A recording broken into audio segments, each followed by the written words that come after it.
अस्सलाम वालेकुम नाजरीन, मैं हूं तलहा आलमगीर और आपकी खिदमत में आज हाजिर हुए हैं GTV न्यूज़ की स्पेशल ट्रांसमिशन में। बात हम कर रहे हैं सिंध के दूसरे मरहले के बल्दियाती इंतखाबात जो बिलाखिर वोटिंग अब हो रही है। बल्दियाती इंतखाबात बिलाखिर हो रहे हैं और 16 अजला सूबा सिंध के हैं जिसमें बल्दियाती इंतखाबात का इनेकाद किया गया है, जिसमें हैदराबाद के 9 अजला और कराची के जो कि मेन हब है, फाइनेंशियल हब पाकिस्तान का, उसमें 7 अजला में बल्दियाती इंतखाबात हो रहे हैं। इस पर हम बात करेंगे आज। जो अमन व अमान की सूरत हाल रही है, सुबह से जो पोलिंग का आगाज़ हुआ, कहीं कहीं शिकायत मौसूल हुई कि पोलिंग मुकर्ररा वक्त पर शुरू नहीं हो सकी, लेकिन उसके बाद 9-10 बजे के बाद जब बाकायदा पोलिंग का आगाज़ हुआ, उसके बाद अमन व अमान की सूरत हाल अब बेहतर होती हुई नजर आ रही है। जैसे जैसे वक्त गुजर रहा है, इतवार का रोज़ है और शहर कायद में खुनकी और सर्दी भी बहुत बढ़ गई है, तो वोटर्स की तादाद अब बाहर आना शुरू हुई है और एक वोटर्स की बड़ी तादाद अपना हक़ राय दही इस्तेमाल करे। तमाम तरह सूरत हाल पर आज हम GTV न्यूज़ की स्पेशल ट्रांसमिशन में बात करेंगे। हमारे साथ मौजूद हैं सीनियर सहाफ़ी एंकर पर्सन हुसैन थेबू साहब।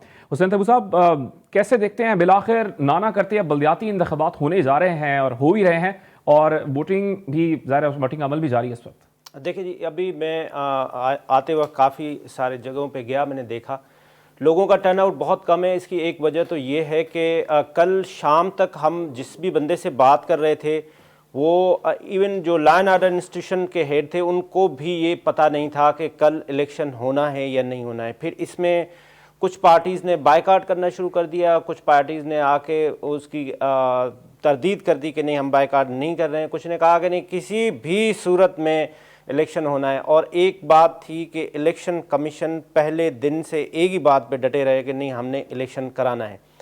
अभी तक की जो सूरत हाल है, तो अभी जो काफ़ी पुलिस अफसरों से भी बात हुई मेरी, तो अभी तक कोई भी ऐसा कोई नाखुशगवार वाक़या पेश नहीं हुआ है। हाँ, आया कि कुछ जगहों पे जो PTI के लीडरशिप है वो अंदर गई है और उन्होंने कुछ बॉक्स वगैरह खोले हैं और कुछ थोड़ा सा मिसअंडरस्टैंडिंग या कुछ क्रिएट करने की कोशिश की है। अभी थोड़ी देर पहले अली ज़ैदी साहब ने भी प्रेस कॉन्फ्रेंस की और उन्होंने कहा कि जो टाइमिंग है वो सुबह तक तो डब्बे नहीं पहुँचे, सामान नहीं पहुँचा, जिसकी वजह से टाइम को 2 घंटे बढ़ाया जाए। अभी तक स्मूथ चल रहा है, टर्नआउट बहुत ही कम है और उसकी वजूहात ये भी हैं कि जो कराची का आवाम है वो संडे वाले दिन 2 बजे के बाद ही उठते हैं। तो वन ऑफ द रीज़न ये भी है कि कराची के लोग देर से उठते हैं और हो सकता है कि अब भी कुछ बेहतर हो जाए। तो उम्मीद है कि कुछ बेहतरी आएगी। हुसैन थेबू साहब, अगर हम बात करें गुज़श्ता रोज़ के एक फैसले की, क्योंकि कल शाम तक ऐसा लग रहा था कि MKM पाकिस्तान बल्दियाती इंतखाबात में शरीक होगी, हिस्सा भी लेगी, फैसला भी हुआ। उसके बाद अचानक 12 बजे के बाद एक मीटिंग हुई और उसमें यह फैसला कर लिया गया कि भाई बल्दियाती इंतखाबात में अब हम बॉयकॉट कर रहे हैं। इस तरह तो ये अफेक्ट हो सकता है कराची के अवाम पर, क्योंकि MKM के वोटर्स भी हैं कराची में। जी बिल्कुल, MQM के वोटर्स भी हैं और इवन जो MQM के नाराज़ धड़े हैं उनके भी बहुत सारे वोटर्स हैं जिन्होंने पहले से ही इस इलेक्शन का बायकॉट किया हुआ था। उसका भी बहुत बड़ा वोट है। उसके साथ साथ कल जो उन्होंने किया उसमें मुस्तफ़ा कमाल साहब भी है, बाकी जो फ़ारूक सत्तार साहब भी हैं, खालिद मकबूल सिद्दीकी साहब भी हैं। तो ये भी बहुत बड़ा फैक्टर है कि जो उन्होंने इस बायकॉट किया है, तो उसकी वजह से भी लोग बहुत कम निकले हैं। लेकिन अच्छी बात है कि ये इलेक्शन हो जाए। इलेक्शन होने से फ़ायदा ये होगा कि ये जो नाली बनानी है, ये जो आपका रोड बनाना है, ये जो आपकी सड़क बनानी है, ये लोकल गवर्नमेंट का काम है। यहाँ हमारे मुल्क में उल्टा सिस्टम होता है, जो लेजिस्लेटर हैं, जो हमारे MNA हैं, जो हमारे MPA हैं, उन्हीं को हम बजट दे देते हैं और वही ये रोड और यही ये नाले बना रहे होते हैं, जिसकी वजह से फिर प्रॉब्लम होता है।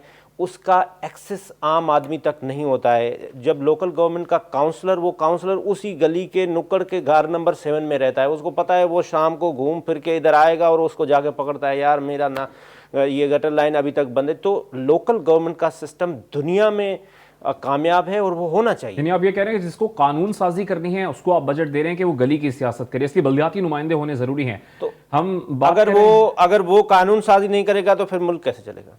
बिल्कुल ऐसा ही। अच्छा, आज मजे की बात ये थी हुसैन थेबू साहब के परिंदा मार्केट में सुबह जब हम बात भी कर रहे थे, हमने देखा भी कि परिंदा मार्केट में आवाम की बड़ी तादाद मौजूद थी, लेकिन वोट डालने के लिए वो आवाम नहीं पहुंच रही। तो ये बॉयकॉट का उसकी एक one of the major reason ये भी है कि जो 2 बड़े धड़े हैं उन्होंने उसका बायकॉट भी किया है और लोगों का यकीन माने सर के लोगों का इंटरेस्ट भी नहीं रहा ना। लोग कह रहे हैं यार जिसको भी वोट दे दे, लेकिन ये नहीं होना चाहिए। वोट आपका बहुत कीमती है, आप वोट डालें, वोट से ही चेंज आएगा। आप वोट डालेंगे, आप अच्छा अपने इलाके का, अपने शहर का मेयर, अपने इलाके का काउंसलर अच्छा सिलेक्ट करेंगे तो ही आपकी चेंज आ सकेगी। बिल्कुल, और ये पैगाम भी हम GTV की तवज्जुह से देंगे तमाम जो नाजरीन कराची और हैदराबाद के जो दीगर अजला हैं सिंध के, वो अगर हमें देख रहे हैं तो जो अपना हक राय दही है, अपना वोट है, वो ज़रूर इस्तेमाल करेंगे, क्योंकि गली कूचे की जो सियासत होती है, गली में गली मोहल्ले की सियासत, ये ज़्यादा ज़रूरी होती है और इसी वजह से अवामी नुमाइंदे सेलेक्ट किए जाते हैं। हुसैन तैयब साहब, बिल्कुल ऐसा ही है जी। जब तक आप लोकल गवर्नमेंट को स्ट्रेंथन नहीं करेंगे, ये हमेशा ये बात हो रही होती थी कि जी 141A को आप इम्प्लीमेंट कराएं, जिसके तहत ये सारे मसाइल का हल निकले। तो आप लोग आएँ, जो भी कैंडिडेट आए हैं उनको वोट दें और आप अपने लिए कोई काउंसलर सेलेक्ट करें जिससे आप अपने मसाइल खुद हल करवाएं, रादर देन कि आपका MNA, आपका MPA जिसके तहत आपका एक्सेस बहुत कम होता है, तो आप अपना काउंसलर इलेक्ट करें, आप आएँ। अच्छा हुसैन तैयब साहब, आज हमने देखा गुज़श्ता रोज़ भी MKM ने बॉयकॉट किया और बात होती है वोटर लिस्टों की, उसमें कुछ खामियां हैं, दुरुस्ती की ज़रूरत है और हल्का बंदियों पर भी बहुत ज़्यादा बात होती है। आज जो अमीर जमात इस्लामी कराची हाफिज़ नईम रहमान ने भी अपना वोट कास्ट किया और वोट कास्ट करने के बाद मीडिया से उन्होंने गुफ्तगू की तो उन्होंने भी एतराज़ उठाया कि वो भी हल्का बंदियों से मुतमईन नहीं है। तो क्या कराची की हल्का बंदियां, जो कि बार बार MKM भी मुतालबा कर रही थी कि दोबारा हल्का बंदियां की जाएं, शायद सिंध हुकूमत उसमें रुकावट थी, तो ये हल्का बंदियों का मामला अब तक हल क्यों नहीं हो रहा? देखिए जी, बात यह ना कि ये हल्का बंदियों की वजह से जो MQM है, MQM ने बायकाट से पहले हमारे पास जो हमारे ज़राए का मुसद्दका इतला थी, MQM ने फेडरल गवर्नमेंट से अलग होने की भी बात कर ली थी कि हम फेडरल गवर्नमेंट में नहीं रहेंगे अगर आप ये हल्का बंदियों का मसला हमारा हल नहीं करते हैं। उसके बाद ज़रदारी साहब की भी उनको कॉल आई, वज़ीर आज़म साहब ने भी उनसे बात की, मौलाना साहब ने भी उनसे बात की, जो भी PDM के जो भी की लीडरशिप है वो MQM की लीडरशिप से बात हुई और उस पर उनको अश्योरेंस दिया गया है। उनका असल मसला ये है कि आपने एक हलके के जो वोटर हैं उनको 10,000 कर दिया है, दूसरे जो हलके हैं उनके वोटर सपोज करें 40,000 कर दिया है। तो इतना बड़ा ह्यूज डिफरेंस किया है और ये उनका कहना यह है कि ये पीपल्स पार्टी ने गैम्बलिंग की है कि अपने अपने कैंडिडेट खड़े करें और अपने अपने कैंडिडेट्स को जितवाएं, और पीपल्स पार्टी का इस पे मौक़िफ़ बिल्कुल डिफरेंट है। अब ये जो प्रॉब्लम है ये उस वक्त शुरू हुआ था जब PTI की गवर्नमेंट थी और ये PTI से मिल के ही PDM का कहना यह है कि भाई उस वक्त MQM PTI का पार्ट थी, PTI की कोalition पार्टनर थी, उस वक्त ये बने थे। लेकिन ये मसाइल जितने भी हैं ये हल होने चाहिए। अगर PDM एक साथ मिलके MQM को लेके साथ चलना चाहती है तो ये छोटे छोटे मसाइल नहीं होने चाहिए और इनको हल करना चाहिए। क्या छोटे छोटे मसाइल जो इस वक्त सामने आ रहे हैं और इसमें जो पिस रहे हैं वो सिर्फ अवाम है, तो ये मसाइल सामने नहीं आने चाहिए, मसाइल को हल करना चाहिए। एक और अहम मामला आज आया, इलेक्शन कमीशन ने एक और कारनामा सर अंजाम दिया है और कारनामा यह है कि सिंध के जिला बतीन के रहनुमा जुल्फ़िकार मिर्ज़ा साहब और साबिक स्पीकर कौमी असम्बली फहमीदा मिर्ज़ा साहिबा का नाम वोटर लिस्टों में शामिल नहीं था, वोटर लिस्टों से गायब था। इस तमाम तर मामले पर बात करेंगे। ग्रैंड डेमोक्रेटिक अलायंस की रहनुमा है डॉक्टर फहमीदा मिर्ज़ा साहिबा ने हमें ज्वाइन किया। बहुत शुक्रिया आपका वक्त। फहमीदा मिर्ज़ा साहिबा, आप और आपकी फैमिली बरसों से जिला बदीन से मुंतखब होते आ रहे हैं, ऐसा कैसे हो सकता है कि आपका नाम ही वोटर लिस्ट में मौजूद नहीं है? कुछ मालूम हो सका है? RO ने कुछ बयान दिया इस पर या इंतखाबी अमला जो वहां मौजूद था, कोई बात हुई आपकी? जी, एक तो सबसे पहले हमें इलेक्टोरल लिस्ट नहीं दी जा रही थी, बहरहाल बड़ी मुश्किलों से, और फिर मैंने वो जो नंबर आता है इनका उस पर किया तो मेरा नाम बदीन में नहीं था और कराची शिफ्ट कर दिया गया। मेरा भी और डॉक्टर जुल्फ़िकार मिर्ज़ा का, जो हम 1992 से, मैं तो कम से कम तब से वोट भी कास्ट कर रही हूँ और इलेक्शनें भी वहाँ से कर रही थी, और इसी तरह डॉक्टर साहब का भी, कि दोनों के नाम, और हमारे बहुत सारे सपोर्टर्स हैं कि जिनका नाम इलेक्टोरल लिस्ट में नहीं है। मैंने यहाँ की डिस्ट्रिक्ट की उनको इलेक्शन कमीशन को भी लिखा और मैंने जाके अपना ऊपर भी शिकायत भेजी, लेकिन ये है कि अभी तक नहीं किया गया शिफ्ट यहाँ पे, और मुझे यहाँ पे महरूम किया गया वोट कास्ट करने से, और हमारे बहुत से सपोर्टर्स के नाम भी यहाँ पे नहीं हैं।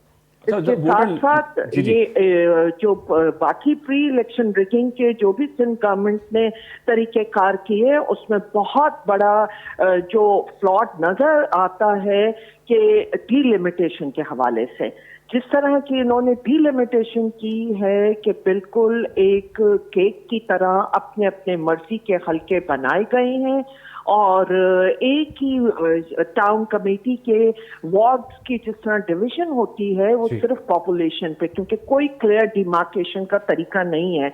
लेकिन जिस तरह यहाँ पे इन्होंने एक वार्ड में 2500 और दूसरे वार्ड्स में 400 और 600, ये बिल्कुल अपने मनपसंद तरीके से इन्होंने किया गया है। बदीन टाउन कमेटी हो, कोलाची टाउन कमेटी हो, और ये सब मटेरियल मैंने बहुत 3 महीने पहले इलेक्शन कमीशन को भी भेजा कि ये मेरे इतराजात हैं।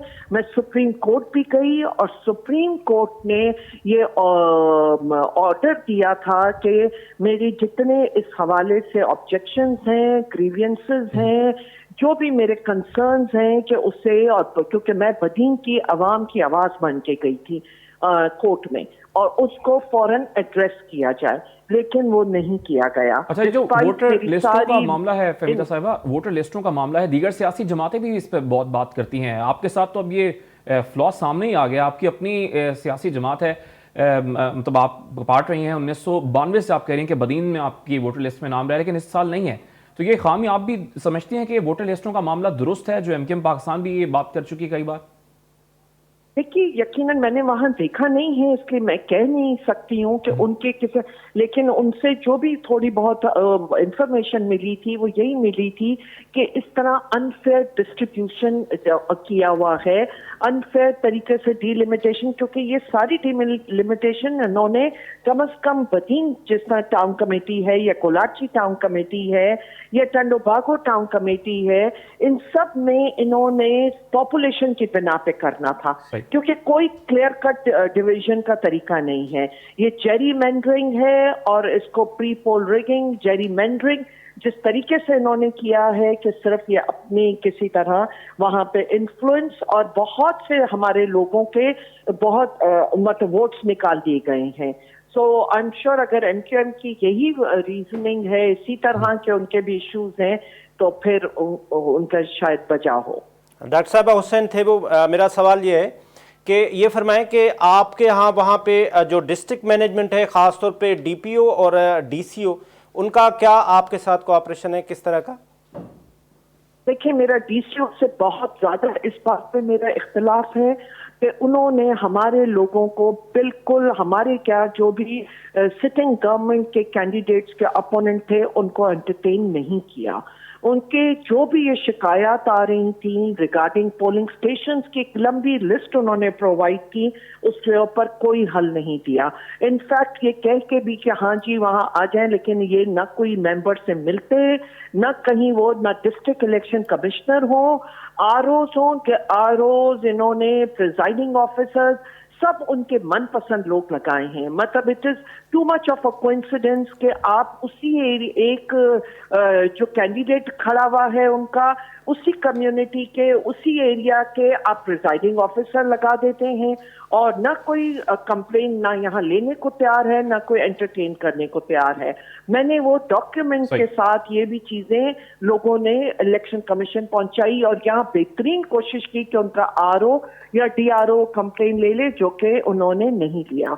ये डॉक्टर साहब एक हालिया डॉक्टर मिर्जा साहब का एक बयान भी आया, उन्होंने कहा कि पीपल्स पार्टी से नहीं जरदारी साहब से दोस्ती हो सकती है।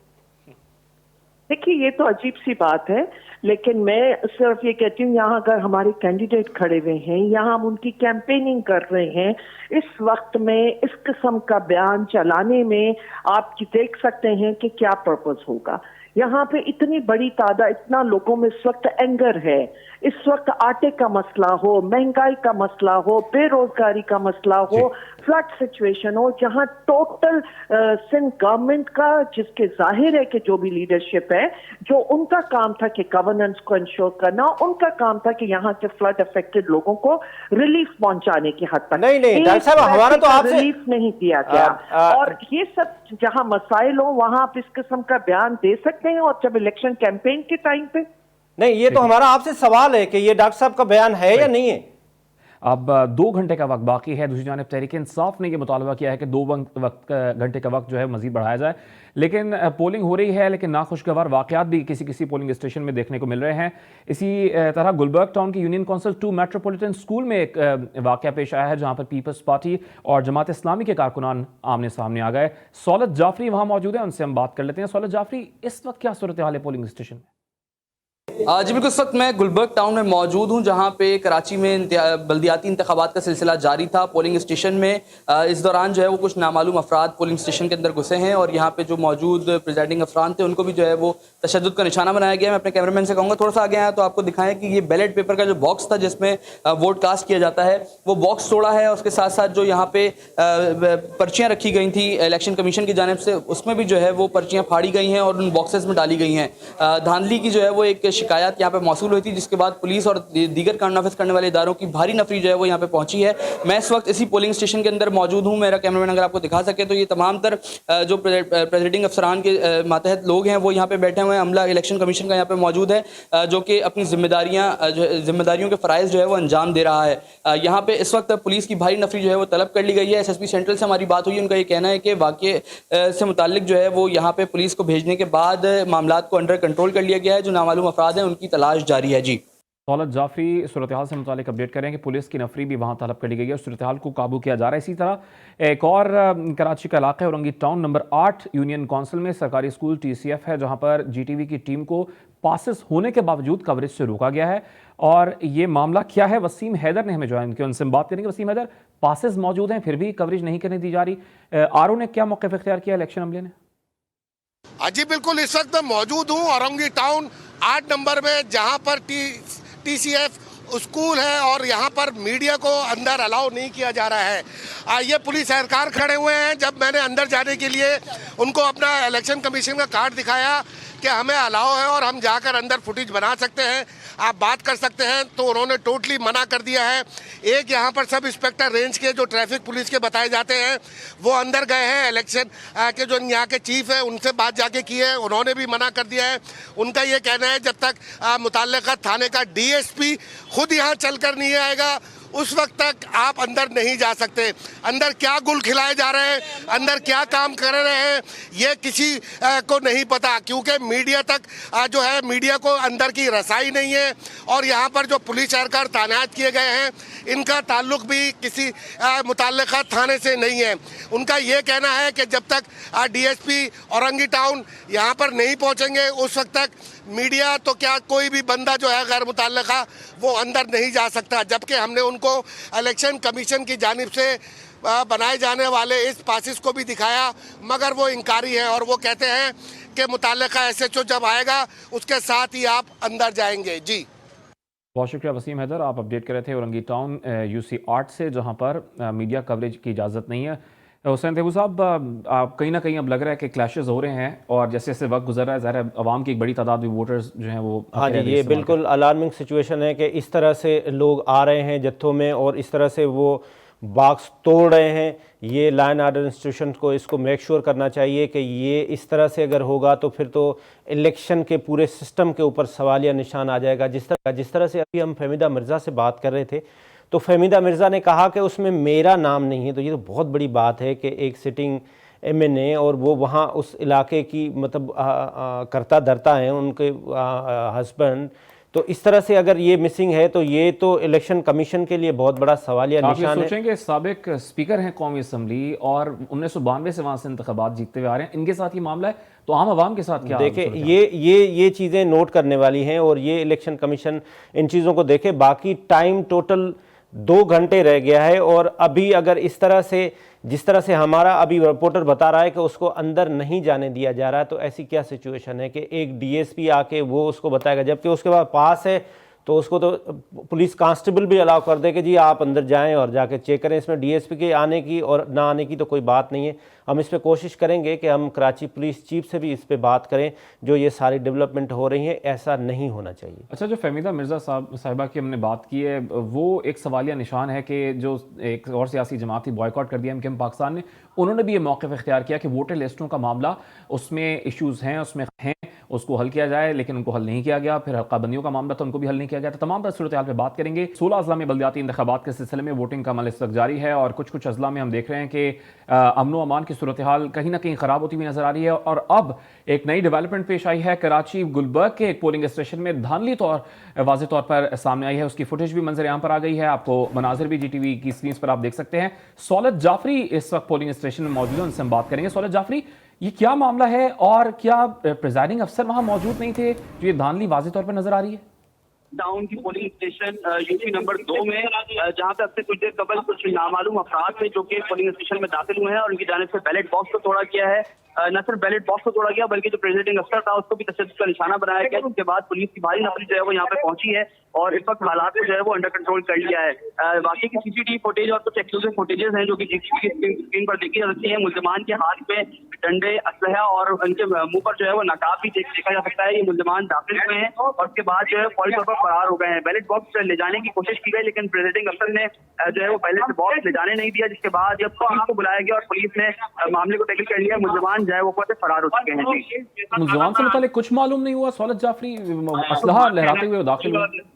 बिल्कुल, देखें जो वाकई की CCTV फुटेज है उससे शनाख्त की जा रही है, कोशिश की जा रही है कि मुल्जिमान की शनाख्त हो सके, क्या ये कौन लोग थे और किस तरीके से अंदर दाखिल हुए हैं। मौके पर मौजूद जो PTI के कारकुनान थे उनका ये कहना है कि ये जो मुल्जिमान आए थे इनका ताल्लुक पाकिस्तान पीपल्स पार्टी से है, लेकिन पुलिस का ये कहना है कि बाकी से मुताल्लिक तफ्तीश की जा रही है, क्या है ये अफराद नामालूम अफराद कौन थे और कहां से आए थे। जी सौलत जाफरी इस मामले से मुतालिक हमें अपडेट कर रहे थे, आपका बहुत शुक्रिया। आप गुलबर्ग के मनाजिर देख रहे थे जहाँ पर वाज़ेह तौर पर नजर आ रहा है फुटेज में कि पहले बैलेट बॉक्सेस को तोड़ा गया और उसके बाद ठप्पे लगाए गए, धांधली की जा रही थी। मुल्जिमान भी फरार हो गए हैं। हुसैन थेऊ साहब हमारे साथ मौजूद हैं। अब आहिस्ता आहिस्ता जैसे चीज़ें डेवलप हो रही हैं, 1.5 घंटे का भी इससे भी कम वक्त बाकी है पोलिंग में और सूरत हाल थोड़ी कहीं ना कहीं ख़राब होती हुई हमें नज़र आ रही है। थेऊ साहब जी, इस वक्त मुख्तलिफ जगहों से जो हमें रिपोर्ट आ रही है उसके तहत गड़बड़ होना शुरू हो गई है। ख़ास तौर पे जो अभी हालिया ये सुनने में है, इसके साथ साथ अभी जमात इस्लामी ने भी ऐलान किया है कि वो अभी थोड़ी देर में एक अहम प्रेस कॉन्फ्रेंस कर रहे हैं। देखते हैं कि वो अब क्या डेवलपमेंट हो रही है, लेकिन ये इस वक्त लॉ एंड ऑर्डर इंस्टीट्यूशंस को ये तशवीश से देखना चाहिए कि ऐसे इंसिडेंट नहीं होने चाहिए जिससे अपनी साख ख़राब होती है लॉ एंड ऑर्डर इंस्टीट्यूशंस की, और अब मीडिया को भी अंदर जाने नहीं दिया जा रहा है। जिस तरह से अभी हमें हमारे रिपोर्टर ने भी बताया कि वो DSP की परमिशन से जाने दे रहे हैं, तो ये बिल्कुल गलत चीज़ें हो रही हैं और इसको नोटिस लेना चाहिए। टाइम अभी 1.5 घंटा बाकी बच गया है और शायद टाइम बढ़ाया भी नहीं जाएगा क्योंकि PTI की जो प्रेस कॉन्फ्रेंस थी उन्होंने कहा था कि ये 7 बजे तक टाइम जाए, लेकिन वो भी नहीं जा सकता। अभी हमारी जो फ़ोन पे बात हुई कंवर दिलशाद से, हम उनको टेलीफोन लाइन पे भी लेंगे। हमने उनसे ये भी पूछा कि कितने परसेंटेज वोटिंग कास्ट हो तो वो एक्सेप्ट, उन्होंने कहा कोई परसेंटेज नहीं, अगर 1% भी वोटिंग कास्ट होती है तो वो कैंडिडेट सक्सेसफुल हो जाएगा। बिल्कुल, और वैसे तो बल्दियाती इंतखाबात बहुत ज़ोर था कि अवाम की नुमाइंदगी है और गली मोहल्ले की सियासत है, लेकिन ऐसा लग रहा है थेबू साहब कि अवाम इंटरेस्टेड नहीं है। सुबह हमने देखा कि परिंदा मार्केट में अवाम की एक बड़ी तादाद पहुंची हुई थी और जब हम पोलिंग स्टेशंस गए तो उसी हल्के में पोलिंग स्टेशंस में वीरान पड़े हुए थे और कुछ पोलिंग स्टेशन में 100 से ज़्यादा भी वोट नहीं पड़े थे। सुबह 12 बजे तक की मैं बात कर रहा हूँ, तो अवाम ऐसा लग रहा है कि इंटरेस्टेड नहीं है। हमारे रिपोर्टर ने भी बताया कि जो पाए और वो जो नाश्ते वाले जो स्टॉल थे उन पे ज़्यादा रश था और वोटिंग पे नहीं था। तो लोगों का एक तो ये जो सिस्टम है इससे ये बड़ी हमारी बदकिस्मती है कि इस सिस्टम से उनका जो है वो इंटरेस्ट ख़त्म होता जा रहा है। उनका ये है कि एक तो 2 बड़ी जमातों ने पहले ही बायकाट किया हुआ है, तो उनके वोटर तो पहले भी नहीं आ रहे हैं, और उसके साथ साथ बाकी भी जो लोग आ रहे हैं तो वो शायद ये समझ रहे हैं कि ये हमारे वोट की कोई अहमियत नहीं, लेकिन ऐसा नहीं है। आप जब तक अपना वोट नहीं देंगे, आप अपना कैंडिडेट सही सिलेक्ट नहीं करेंगे, ये डेमोक्रेसी की ब्यूटी है। आहिस्ता आहिस्ता आहिस्ता एक दिन आपका सही मेंबर आ जाएगा और वही आपके मसाइल का हल करेगा। हम बल्दियाती हल्का बंदियों की भी बात कर रहे हैं और वोटर लिस्टों की भी, जो कि MQM पाकिस्तान ने भी एतराज़ात उठाए थे। MQM पाकिस्तान के रहनुमा हैं डॉक्टर फारूक सत्तार साहब, उन्होंने हमें थेबू साहब ज्वाइन किया, उनसे बात करेंगे। फारूक सत्तार भाई, देख रहे हैं आप सिचुएशन अब खराब हो रही है, ऐसा लग रहा है कि आज हमने देखा कि फहमीदा मिर्जा साहिबा से हमारी बात हो रही थी, उनका भी वोटर लिस्ट में नाम नहीं था, 1992 से उसी हल्के से वो इलेक्शन लड़ रही हैं। तो ऐसा लग रहा है कि आप लोगों के एतराज़ात वाकई दुरुस्त हैं और नज़र आ रहे हैं कि वोटर लिस्टों में मामलात ख़राब हैं।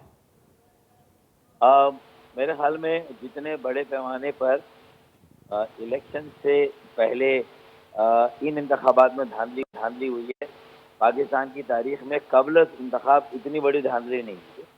देखें, हमारी 70 सीटें बिल्कुल कम कर दी गई और दूसरों की 70 सीटें बढ़ा दी गई उन इलाकों में जो किसी और जमात के रिवायती हल्के हैं। जो हमारे रिवायती हल्के हैं वहाँ 1-1 लाख पे एक सीट है और बाकी जगह पे 10-10 हज़ार पे एक सीट है। तो 1 और 10 का क्या मुकाबला हो सकता है, देखें ना। तो ये इंतखाबात इतने मुतनाज़ हो गए हैं, यानी जो जुल्म और नाइंसाफ़ी हुई है हल्का बंदियों में, उसको लेकर, तो इन इंतखाबात को लड़के हम इसको वैलिडेट तो नहीं कर सकते थे कि हाँ ये इंतखाबात सही हैं और इंतखाबी अमल में रहना चाहिए।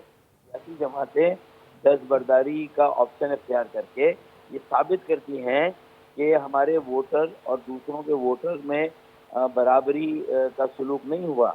हमारे वोटर के साथ और सलूक, हमारी 1 लाख के हल्के में 5 लाख का फंड मिलेगा हमें और दूसरों को 10,000 के वोटर पर 5 लाख का फंड मिलेगा। तो इसका मतलब ये है कि वसाइल की तकसीम गैर मुनसिफाना होगी, सीटों की तकसीम गैर मुनसिफाना हुई है, आबादी पहले ही कम गिनी जा रही है, बल्दियाती निज़ाम में इख्तियारात और वसाइल 140 के तहत सुप्रीम कोर्ट के हुक्म के बावजूद नहीं मिल रहा है। तो फिर मुझे बताएंगे, एक तबका, एक आबादी जिसे district central, district east, district Korangi और डिस्ट्रिक्ट वेस्ट में बल्दिया टाउन और औरंगी टाउन के इलाके, जहाँ देखें ना, औरंगी टाउन में पहले हमारी 13 सीटें होती थी, अब 8 कर दी गई। अभी तो 13 की मुकाबले से बढ़ के 20 होनी चाहिए थी, आबादी इतनी बड़ी है। तो बाकी जगह अगर बढ़ रही है तो यहाँ की नहीं बढ़ रही। तो मेरे ख्याल में ये सब चीज़ें इस बात का खुला सबूत है कि ये इलेक्शन रिग्ड हैं। तय किया कि किसका मेयर आएगा, जमात इस्लामी पीपल्स पार्टी का गठजोड़ है, उन दोनों ने मिलकर किया।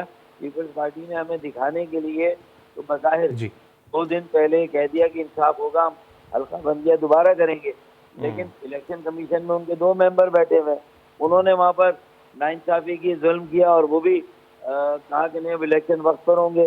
तो देखे ना, जब पहले पीपल्स पार्टी तैयार नहीं थी, वो तैयार हुई, तो इलेक्शन कमीशन ने हमें मौका नहीं दिया। तो ऐसे गैर मुनसिफाना और ऐसे जो जिसे कहते हैं कि जानिबदाराना इलेक्शन में कौन हिस्सा लेगा। सही तो फारूक भाई, आप सही फरमा रहे हैं। ये फरमाइए, इस वक्त कल रात तक भी ये था कि इलेक्शन है, इलेक्शन नहीं है। जो आप मुत्तहिदा कौमी मूवमेंट के लीडर होने के नाते आपकी पार्टी अलग है, बाकी पार्टियों ने भी जो है वो इसका बायकाट किया है। अभी आज की जो सारे दिन की सूरत हाल भी ये है कि मुख्तलिफ जगहों पे बॉक्सेस तोड़े गए हैं, कहीं से जो है वो रिगिंग की भी इतलात आ रही हैं। ये जो अगर इलेक्शन हो भी जाती है तो इसका जो मेयर होगा उसकी आप समझते हैं कि कराची का आवाम उस पर ट्रस्ट करेगा?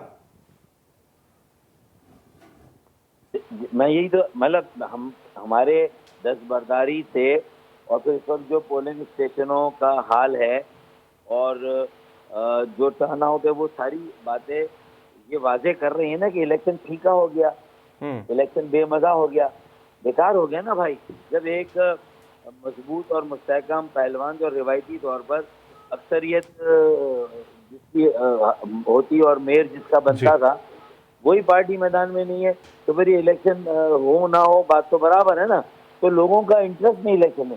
उन्हें पता है कि मुर्तजा वहाब एडमिनिस्ट्रेटर पीपल्स पार्टी का आया, उसने कौन सा 65 करोड़ गैलन इजाफी पानी कराची को देने का मंसूबा शुरू किया, केफ और वहीं पर है भाई। वो 1.5 साल तुम रहा ना एडमिनिस्ट्रेटर, इसी तरीके से 1.25 साल वो एडमिनिस्ट्रेटर रहा। इसी तरीके से मुझे बताएं कि सर्कुलर ट्रेन का मंसूबा 15 साल से तो सूबे में बिला शिरकत गैर पीपल्स पार्टी का इख्तियार है, बल्दियाती इख्तियार उसके पास, solid waste management, master plan, फिर उसके बाद हाउसिंग टाउन प्लानिंग, फिर उसके बाद वाटर सीवरेज बोर्ड, पानी, गटर, सारा तो पीपल्स पार्टी के पास है। तो 15 सालों में उन्होंने बिल्कुल सही फरमा रहे हैं फारूक भाई। एक आखिरी छोटा सा सवाल ये कि इतलात ये भी थे कि एमक्यूएम पाकिस्तान, एमक्यूएम जो इस वक्त जिसको आप भी लीड कर रहे हैं, वो वफाक से अलहदा हो रहे हैं। फिर आपको जरदारी साहब की कॉल आई, फिर आपको मियाँ साहब की कॉल आई, मौलाना साहब की, फिर आप राजी हो गए। तो आप अभी तक राजी हैं या आप वफाक से अलग हो रहे हैं? ने तो तजवीज़ दी थी कि वफाक से अलग हों जब मैं शामिल हुआ, लेकिन ज़ाहिर है जी। अब MKM की पॉलिसी है तो हम सबको उसी पॉलिसी के तहत सोचना और काम करना है, लेकिन मशावरत का अमल जारी है। ये अभी नहीं तो फिर कोई मौका आएगा और ऐसा हो जाएगा। तो PMLN को भी सोचना है, शहबाज शरीफ सही। साहब को भी सोचना है कि भाई अगर पीपल्स पार्टी उनका अहम पार्टनर है तो MKM भी अहम पार्टनर है। अब दिन में सही सारा है। कब्जा MKM पीपल्स पाकिस्तान, पार्टी आप ये का- फरमा रहे हैं फारूक भाई कि आखिरी एक बार आपके मुतालबात क्या है? के बाद मुनसिफाना हल्का बंदियाँ हो और मुनसिफाना इंतखाबात हो और सही है। MKM आप हो तो पाकिस्तान फिर- का फारूक भाई ये मुतालबा है कि उनके मुतालबात जो हैं वो मंजूर किए जाएं और उनसे मुज़ाकरात किए जाएं।